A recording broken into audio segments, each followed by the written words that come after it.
How does the pain you experience when you burn your hand result so quickly in an action by your muscles? Many animals respond to environmental stimuli using specialized cells called neurons. A stimulus is detected by sensory receptors, and the body responds through motor effectors. These cells working together allow you to respond very quickly to threats.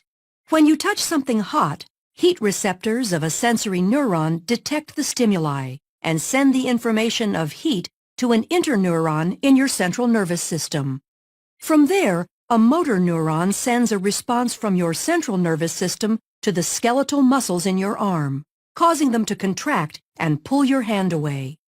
The fundamental process of neural transmission that underlies this action occurs in all neurons of the body. Neurons transmit this information through changes in the electrical potential of the membrane by the movement of ions across the membrane. An electrochemical gradient governs the movement of these ions, resulting in an electrical impulse. The resting membrane potential in a neuron, when the cell is not firing an impulse, is established by the unequal distribution of sodium ions outside of the cell and potassium ions inside the cell, making the outside of the cell more positively charged compared to the inside. The electrochemical gradient is established and maintained by an enzyme called sodium-potassium ATPase. When a neuron is stimulated, sodium ion channels open and sodium ions flow into the cell. This leads to a change in the electrical potential across the membrane called depolarization.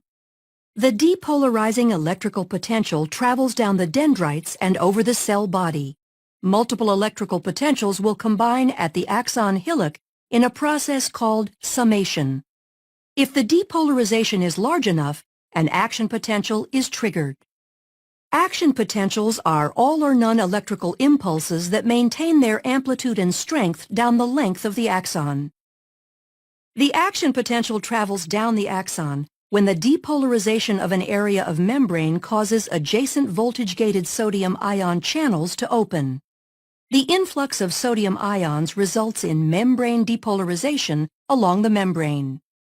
After a short delay, potassium ion channels open and potassium ions flow out, repolarizing the membrane. For the neuron to fire again, the resting membrane potential needs to be re-established.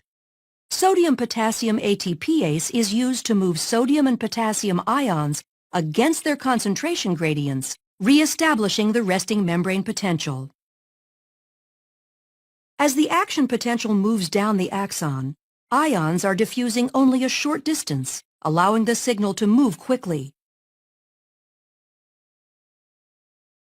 At the axon terminal, the electrical impulse passes to another cell at a cellular connection called a synapse. The space between the presynaptic neuron and a postsynaptic cell is called the synaptic cleft.